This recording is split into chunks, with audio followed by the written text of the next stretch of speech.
everyone. Welcome to my YouTube channel maths clinic, जहां आप सभी क्वेश्चंस का सॉल्यूशन और कॉन्सेप्ट एक्सप्लेनेशन बहुत ही आसान लैंग्वेज में पाएंगे। अगला कॉन्सेप्ट शुरू करने से पहले हम सबसे पहले उन क्वेश्चंस को डिस्कस करेंगे जो हमने प्रीवियस लेक्चर में आपसे पूछे थे और बहुत से स्टूडेंट्स ने उसका आंसर मुझे भेजा भी है। किसी ने कमेंट बॉक्स में लिखा है, किसी ने पर्सनल मैसेज किया है। तो देखते हैं उनके करेक्ट आंसर क्या थे, है ना। बहुत ने सही आंसर दिए, वेरी गुड उनको। पहला क्वेश्चन क्या था हमारा कि अल्फा और बीटा पॉलिनोमियल के जीरो हैं तो 1/अल्फा प्लस 1/बीटा की वैल्यू क्या होगी। तो यहां पर हम देख चुके हैं कि कोई भी polynomial px x² minus 4x plus 3 को यदि मैं ax² bx प्लस c से बच्चों कंपेयर करता हूं, राइट है, तो abc की वैल्यू मुझे क्या मिलेगी 1 माइनस 4 एंड 3। x² का कोफिशियंट 1, b का कोफिशियंट -4, c का कोफिशियंट +3। अब इस पॉलिनोमियल के जीरोस कौन है, अल्फा एंड बीटा। तो ये हमने जाना था अल्फा प्लस बीटा किसके बराबर होता है, -b/a के, और अल्फा इंटू बीटा c/a के। b, a और c की वैल्यू इस रिलेशन में रखने पर अल्फा प्लस बीटा की वैल्यू आ गई 4 और अल्फा इंटू बीटा की वैल्यू आ गई 3, राइट है। अब हमें वैल्यू किसकी बतानी थी, 1/अल्फा प्लस 1/बीटा की। बच्चों ऐसे बहुत से एक्सप्रेशंस बनते हैं, इनको सिंप्लीफाई हम अल्फा प्लस बीटा और अल्फा इंटू बीटा में करते हैं और फिर जो वैल्यू हमने निकाली है वो रख देते हैं। अभी मैं आपको आगे और बताऊंगा कि इस तरह के एक्सप्रेशन कैसे सॉल्व होते हैं। तो करेक्ट आंसर था फर्स्ट क्वेश्चन का 4/3। अब सेकंड क्वेश्चन की बात करेंगे। सेकंड क्वेश्चन में हमने पूछा था how many quadratic polynomial can have zeros alpha and beta. तो सबसे पहले तो आपको पता होना चाहिए कि जीरोस वे पॉइंट होते हैं जहां पर पॉलिनोमियल का ग्राफ एक्स एक्सिस को कट करता है, और क्वाड्रेटिक पॉलिनोमियल का ग्राफ क्या बनता है, पैराबोला। इस क्वेश्चन का सही ऑप्शन था सी, इनफाइनाइटली मेनी। ओके, अब ये इनफाइनाइटली मेनी क्यों कह रहा हूं, तो आप इस फिगर को ध्यान से देखिए। यहां पर हम ऐसे बहुत से पैराबोला ड्रॉ कर सकते हैं जो एक्स एक्सिस को अल्फा और बीटा पर इंटरसेक्ट करे। बहुत सारे पैराबोला, जैसे ये रेड वाले, जितने बनाना चाहे बना सकते हैं, passing through alpha and beta. Upward भी इनफाइनाइट बनेंगे, डाउनवर्ड भी इनफाइनाइट बनेंगे। तो सेकंड का हमारा करेक्ट आंसर था option C, infinitely many. Is it clear. हमारा अगला कॉन्सेप्ट है डिवीजन एल्गोरिथम फॉर पॉलिनोमियल्स। अभी तक हमने डिवीजन एल्गोरिथम जो है नंबर्स पर अप्लाई किए थे, अब हम इसकी पॉलिनोमियल पर बात करेंगे। स्टेटमेंट सेम रहेगा, बस यहां पर डिविडेंड, डिवाइजर, कोशेंट, रिमाइंडर, ये सभी बच्चों पॉलिनोमियल के फॉर्म में आएंगे। तो सिंपल सा वही पुराना स्टेटमेंट है हमारा कि यदि px और gx मेरे पास कोई दो पॉलिनोमियल हैं with gx not equal to 0। क्यों gx नॉट इक्वल टू 0 इसलिए बोल रहे हैं हम यहां पर, क्योंकि हम gx को बच्चों एज ए डिवाइजर लेंगे और डिवाइजर कभी 0 नहीं होता। अगर gx नॉन जीरो पॉलिनोमियल है तो दो पॉलिनोमियल qx और rx हमें इस तरह मिलते हैं कि px equal to gx into qx plus rx होता है, ठीक है। यहां पर px डिविडेंड है, gx हमारा डिवाइजर है, qx हमारा कोशेंट है और ये rx है। rx जो रिमाइंडर है एक्चुअली, इसके लिए हम क्या जानते हैं कि रिमाइंडर की वैल्यू 0 होगी, और अगर रिमाइंडर नॉन जीरो है तो नो डाउट इसकी जो डिग्री होगी बच्चों वो डिवाइजर की डिग्री से क्या होगी, लेस होगी। ओके, तो यहां पर हम ये स्टेटमेंट पहले भी पढ़ चुके हैं कि dividend equal to divisor into quotient plus remainder होता है। अगली एक्सरसाइज जो है एक्सरसाइज 2.3, ये बहुत ही आसान है और डिवीजन एल्गोरिथम ऑफ पॉलिनोमियल, एक पॉलिनोमियल को दूसरे पॉलिनोमियल से डिवाइड करना, अगर आपको याद हो तो क्लास 9th में भी हमने किया था जब हमें क्यूबिक पॉलिनोमियल का फैक्टराइजेशन करना था। हो सकता आप भूल गए हो, अभी सब याद आ जाएगा। हम पहले क्वेश्चन 1 को ले रहे हैं। 2.3 का क्वेश्चन नंबर 1 देखिए, मैंने पहले से लिख रखा है। क्वेश्चन नंबर 1 में आपको दो पॉलिनोमियल दिए गए हैं, px एंड gx। आपको ये बताना है कि यदि मैं px को gx से क्या कर दूं, डिवाइड कर दूं, तो कोशेंट और रिमाइंडर क्या आएगा, राइट है। तो अब देखो यहां पर एक बात का ध्यान रखना, मैंने क्वेश्चन नंबर 1 का सेकंड पार्ट लिया हुआ है, आपको बाकी के पार्ट आपसे बन जाएंगे।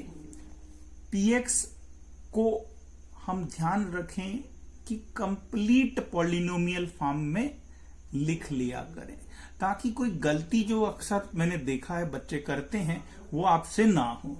अब कंप्लीट पॉलिनोमियल में लिखने का मतलब क्या है कि जैसे अगर यहां पर px हमारा बाई क्वाड्रेटिक है, ठीक है, देख रहे हो वो बाई क्वाड्रेटिक है, तो x की डिग्री 4 से स्टार्ट हुआ है, राइट। तो अगली टर्म हमारी एक्स क्यू की होनी चाहिए थी, जो कि यहां नहीं है, तो हम उसको जीरो कोफिशिएंट लेकर इंट्रोड्यूस करा सकते हैं, राइट।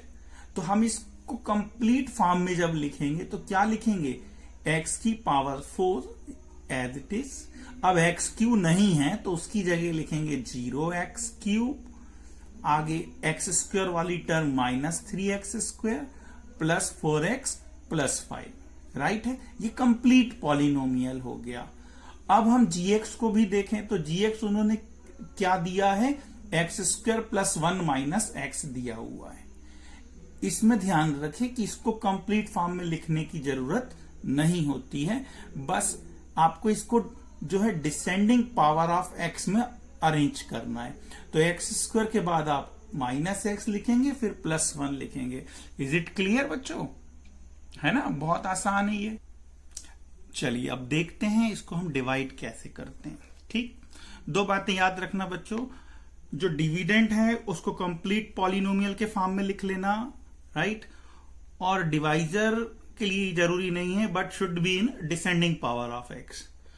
कैसे फाइंड करते थे, आपको पूरा डिवाइजर या पूरा डिविडेंड नहीं देखना है, हम केवल इनकी फर्स्ट टर्म लेते हैं बच्चों हर बार। यहां पर डिविडेंड की फर्स्ट टर्म क्या है, x⁴ है, और डिवाइजर की फर्स्ट टर्म हमेशा सेम रहेगी, x² रहेगी। अब x⁴ को x² से जब आप डिवाइड करोगे तो ये 2 की पावर ऊपर आके सब्ट्रैक्ट हो जाएगी, तो यहां पे क्या बचेगा, x² बचेगा। ये जो वैल्यू आई है ये हमारे कोशेंट की फर्स्ट टर्म है, मैं कोशेंट को यहां ऊपर लिख ले रहा हूं, राइट, x²।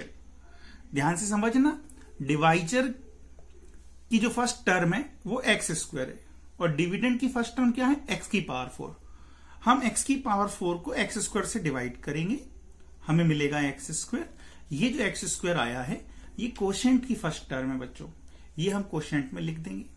अब हम क्या करेंगे, कुछ नहीं, सिंपली ये जो हमारी टर्म आई है x², इसका डिवाइजर में मल्टीप्लाई करेंगे और जो होमोजीनस टर्म है वो एक के नीचे एक लिख लेंगे। ठीक है, चलो करते हैं। x² का x² में इंटू करेंगे, क्या आएगा, x⁴ आ जाएगा। x² का इंटू -x में करेंगे तो क्या आएगा, -x³ आएगा। x² का इंटू +1 में करेंगे तो +x² आएगा। Is it clear? And then again simple approach, अब इसको हम क्या करेंगे, सब्ट्रैक्ट करने पर साइन क्या हो जाएंगे, चेंज हो जाएंगे, प्लस का माइनस हो जाएगा और माइनस का प्लस हो जाएगा। अब ऊपर +x⁴, नीचे -x⁴। ये नए साइन देखने बेटा, पुराने वाले नहीं देखने। ये दोनों हम क्या कर देंगे, कट कर देंगे। तो ऊपर है प्लस का 0x3, यहां पर है प्लस का x3, मतलब 1x3। तो 0 और 1 ऐड होके क्या बना लेंगे, 1x3। अब यहां देखें -3x² और -x², दोनों के साइन कैसे हो गए बच्चों, सेम हो गए। और जब साइन सेम होते हैं तो हम ऐड करते हैं। तो -3 और -1 -4x², राइट है। आगे की term as it is 4x + 5। Is it clear? अब हम देख रहे हैं कि ये जो डिग्री आई है ये डिग्री 3 है और डिवाइजर की डिग्री कितनी है? 2 है। तो डिवाइड तब तक करना है जब तक रिमाइंडर की डिग्री जो है डिवाइजर की डिग्री से कम नहीं हो जाती। तो अब मैं इसको डिवाइड करूंगा फिर से, लेकिन अब डिविडेंड ये हो गया, डिवाइजर वही है। तो x³ इसकी फर्स्ट टर्म हो गई बच्चों। अब x³ को हम x² से डिवाइड करेंगे तो हमें क्या मिलेगा? x मिलेगा। Is it clear? x³ क्यों ले रहे हैं? क्योंकि यहां पर फर्स्ट टर्म x³ आ रही है। ये जो x आया है ये कोशेंट की टर्म हो गई, राइट। साइन सहित यहां लिख लेंगे +x। अब फिर वही प्रोसेस, इस x का मल्टीप्लाई डिवाइजर में करोगे तो x का इसमें इंटू करेंगे तो हमें क्या मिलेगा? x², x³ हो जाएगा। x² वो है, x into x², x³। x का इंटू x से करेंगे कितना आएगा? -x²। +1 से करेंगे कितना आएगा? +x आएगा। ओके, अब हम क्या करेंगे? सब्ट्रैक्ट करेंगे तो साइन क्या हो जाएगा? चेंज हो जाएगा। हो गया साइन चेंज। अब ये प्लस का x³ और ये माइनस का x³ क्या हो जाएंगे? कैंसिल हो जाएंगे। माइनस का 4x² और प्लस का 1x²। बेटा नया साइन देखना है, ऊपर -4 नीचे +1, तो -4 + 1 क्या बना लेगा? माइनस का 3x²। सेकेंड वाले में देखें, +4 और -1, प्लस का 4 माइनस का 1, सो वी गेट प्लस का 3x एंड 5 हमारा एज इट इज। अब देखो डिग्री कितनी हो गई? 2।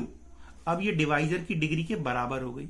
हम तब तक डिवाइड करेंगे जब तक रिमाइंडर की डिग्री कम ना हो जाए। तो अब हम क्या करेंगे? अब ये नया डिविडेंड हो गया बच्चों, तो -3x² को, इसको -3x² को डिवाइजर की फर्स्ट टर्म क्या है? x² से डिवाइड करेंगे। कितना आ गया? -3 आ गया। ये -3 कहां लिखा जाएगा? कोशेंट में लिखा जाएगा। तो यहां पे आप लिख दीजिए -3 और इस -3 का मल्टीप्लाई अगेन इस डिवाइजर में करेंगे। तो -3 का x² से इंटू हुआ तो -3x², -3 का -x से करोगे तो +3x, -3 का 1 से करेंगे तो -3। Is it clear? और फिर हम इसको क्या कर देंगे? सब्ट्रैक्ट करेंगे तो ये साइन क्या हो गए? चेंज हो गए। अब माइनस का 3x² प्लस के 3x² से क्या हो जाएगा? कैंसिल। प्लस का 3x -3x से कैंसिल और 5 + 3 क्या आ गया? 8 आ गया, राइट है। तो अब हम आगे डिवाइड नहीं कर सकते, तो नो डाउट हमारा रिमाइंडर कितना आया बच्चों? तो रिमाइंडर हो गया यहां पर 8 के इक्वल हो गया और कोशेंट किसके इक्वल हो गया? तो कोशेंट हमारा किसके बराबर होगा? अभी हमने ऊपर निकाला है x² + x - 3। Is it clear? और अगर वो वेरीफाई करने के लिए बोलते हैं तो आपको इस स्टेटमेंट के राइट हैंड साइड में वैल्यू पुट करनी है, लेफ्ट साइड के बराबर आना चाहिए। वो आप करके देखेंगे। यहां डिवाइजर रखेंगे, यहां कोशेंट और यहां रिमाइंडर, और सॉल्व करेंगे तो आपको डिविडेंड मिल जाएगा। That is verification of division algorithm. Is it clear बच्चों? है ना, बहुत आसान है ये। थोड़ा बहुत आपने 9th में भी किया था और तीनों को पार्ट इसके आसान है। ओके, सेकंड क्वेश्चन देखिएगा। सेकंड क्वेश्चन में आपको ये बताना है कि x³ - 3x + 1 सेकंड पॉलिनोमियल का फैक्टर है या नहीं। तो आपको याद होगा क्लास 9th में हमने पढ़ा था, ठीक है, कि x³ - 3x + 1 से यदि मैं सेकंड पॉलिनोमियल को डिवाइड करता हूं तो फैक्टर gx कब कहलाएगा? px का फैक्टर gx कब कहलाएगा? जब बच्चों रिमाइंडर 0 आ जाए। अगर डिवाइड करने पर रिमाइंडर 0 आ जाता है तो जो डिवाइजर है वो डिविडेंड का एक फैक्टर हो जाता है। क्यों हो जाता है, तो इसको आप वापस देखिए, इस स्टेटमेंट को ध्यान से देखिए। हमने क्या कहा था, dividend equal to divisor into quotient plus remainder. जरा आप सोचिए, अगर ये वाली टर्म बच्चों जीरो हो गई है ना, ये वाली टर्म चलो मैं हटा देता हूं, रिमाइंडर इज जीरो, रिमाइंडर नहीं है। रिमाइंडर नहीं है तो हम क्या देखते हैं कि डिविडेंड इक्वल टू क्या आ गया, डिवाइजर इंटू कोशेंट आ गया। तो डिवाइजर और कोशेंट डिविडेंड के दो फैक्टर हो गए, एक फैक्टर डिवाइजर हो गया, एक फैक्टर कोशेंट हो गया। लेकिन ये कब होगा, जब ये रिमाइंडर मेरा जीरो आ जाए। तो सेकंड क्वेश्चन में ऐसे हमें 3-4 पार्ट दिए हैं, मैंने इसमें थर्ड पार्ट उठाया है। हम चेक करेंगे जीएक्स पीएक्स का फैक्टर है या नहीं। तो फिर वही हम लॉन्ग डिवीजन प्रोसेस अप्लाई करेंगे। अब फिर से हम क्या करने जा रहे हैं, ये जो जीएक्स है that is x Q minus 3x plus 1, ठीक है। इससे हम ये जो सेकेंड पॉलिनोमियल px दिया गया है, हम इसको डिवाइड करेंगे। यदि रिमाइंडर जीरो आ जाता है तो gx जो है वो px का एक फैक्टर होगा बाय डिवीजन एल्गोरिथम। अब आप यहां देखें, क्या ये कंप्लीट फॉर्म में लिखा है ना। बिना कंप्लीट फॉर्म में लिखे भी कर सकते हो, पर उसमें कुछ बच्चे गलती करते हैं, तो आपसे वो गलती नहीं हो, या जिनसे गलती होती है वैसे कंप्लीट फॉर्म में लिखें। x की पावर 5 के बाद आना क्या चाहिए था, x की पावर 4 नहीं है, तो क्या करें, जीरो लगा लें, 0 इंटू एक्स की पावर 4 लिख लें। नेक्स्ट टर्म क्या है, -4x3। अगली टर्म क्या है, +x²। अब कोई टर्म इसमें मिसिंग नहीं है। मिसिंग टर्म जो भी होगी उसका कोफिशिएंट बच्चों 0 ले लेना, ठीक। अब हम थोड़ा रैपिडली कर लें। अब हमें डिवाइड करना है, तो हमें केवल फर्स्ट टर्म ही देखनी है। x की पावर 5 है, थोड़ा सा रफ में करते जाता हूं, राइट। x की पावर 5 को किससे डिवाइड करोगे, डिवाइजर की फर्स्ट टर्म से। x की पावर 5 को x³ से डिवाइड करेंगे, वी गेट x²। सबको समझ में आ गया ये। अब क्या करना है, x² का मल्टीप्लाई इसमें करेंगे। x² का मल्टीप्लाई करेंगे, क्या बनेगा, x² into x³ x⁵, x² into 3x। Remember x² into 3x कितना बनेगा, -3x³। तो माइनस का 3x³ मैं x की पावर 4 के नीचे नहीं लिखूंगा, हम होमोजीनस पावर एक के नीचे एक लिखेंगे। x² का इंटू -3x से करेंगे तो आएगा मेरे पास माइनस का 3x³। तो x³ वाली टर्म में x³ के नीचे लिख रहा हूं, इसके नीचे कुछ नहीं आ रहा है, कोई प्रॉब्लम नहीं। फिर x² का इंटू 1 में करूंगा तो ये आ गया +x², राइट है। और फिर पहले की तरह हम जो बताए थे, सब्ट्रैक्शन पर साइन क्या हो जाएंगे, चेंज हो जाएंगे। अब साइन चेंज हो गए तो x की पावर 5 से x की पावर 5 आप काट दीजिए, ये 0 है तो मीनिंगलेस टर्म हो गई, इसका कोई सेंस नहीं लिखने का। x³ वाली टर्म देखो, इसमें -4 है, इसमें +3 है, तो बच्चों क्या लिखोगे, माइनस का x³, साइन बड़े नंबर का आएगा, +x² -x²। चलो ये भी कैंसिल हो गए हमारे। अब क्या बचा, 3x + 1, तो प्लस का 3x और प्लस का 1 बचा। अब हम देख रहे हैं कि डिविडेंड की फर्स्ट टर्म आ गई -x³। इस -x³ को हम डिवाइजर की फर्स्ट टर्म x³ से जैसे ही डिवाइड करते हैं हमें मिलेगा -1। ये -1 हमें कहां लिख देना है, कोशेंट में लिख देना है।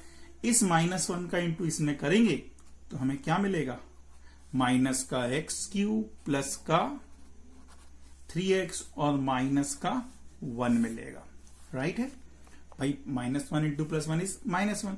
अब साइन क्या हो गए, चेंज हो गए। अब साइन चेंज हुए तो ये दोनों क्या हो गए, आपस में कैंसिल। प्लस का 3x माइनस के 3x से कैंसिल हो गया, प्लस का 1 और ये भी प्लस का 1। कुछ बच्चे क्या करते हैं, सोचते हैं कि इसको काट दें तो 0 आ जाएगा। 0 आ जाएगा तो हम कह देंगे हाँ ये फैक्टर है, पर बच्चों अपने मन से कुछ नहीं, ये मैथमेटिक्स है।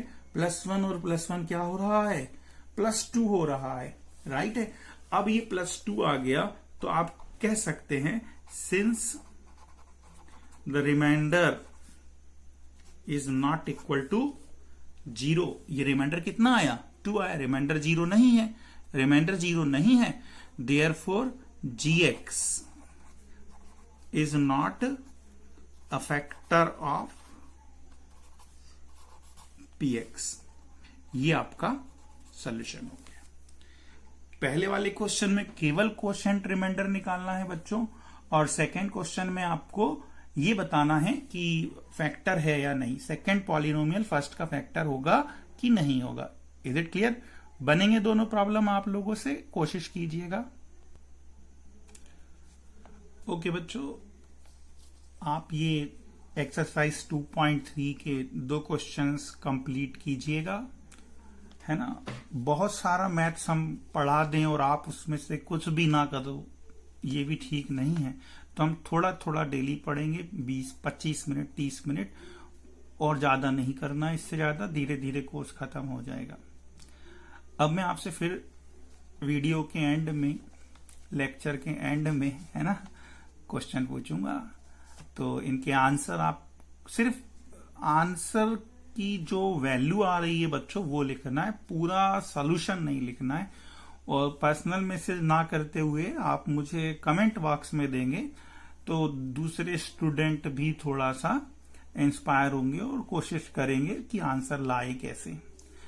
पहला क्वेश्चन है बच्चों, find the value of k if 2x minus 1 is factor of cubic polynomial x³ minus 4x square plus kx plus 3, है ना। बहुत आसान क्वेश्चन है। और सेकंड क्वेश्चन थोड़ा सा ध्यान से करेंगे, बहुत ही इजी भी है और थोड़ा सा कंसेप्चुअल है। इसमें हमने आपको एक MCQ दिया हुआ है, if 1 zero of quadratic polynomial is reciprocal of the other. बात समझ में आई? एक जीरो दूसरे का रेसिप्रोकल है, तो ABC में क्या रिलेशन होगा? ये 4 ऑप्शंस मैंने आपको दिए हुए हैं, राइट है। आई होप आप ट्राई करेंगे, और अगर कोई डाउट निकल जाता है तो आप मुझसे पूछ सकते हैं, ठीक है। हम नेक्स्ट लेक्चर में बच्चों रिमेनिंग प्रॉब्लम सॉल्व करेंगे, ओके। और फिर हम एक क्यूबिक पॉलिनोमियल और उसके जीरोस का नेचर देखेंगे, और ये चैप्टर हमारा खत्म हो जाता है, ठीक। बहुत ज्यादा इसमें है नहीं, पर आप तो डेली पढ़ें और आंसर जरूर दें बेटा, ठीक है। ओके, थैंक यू बेटा।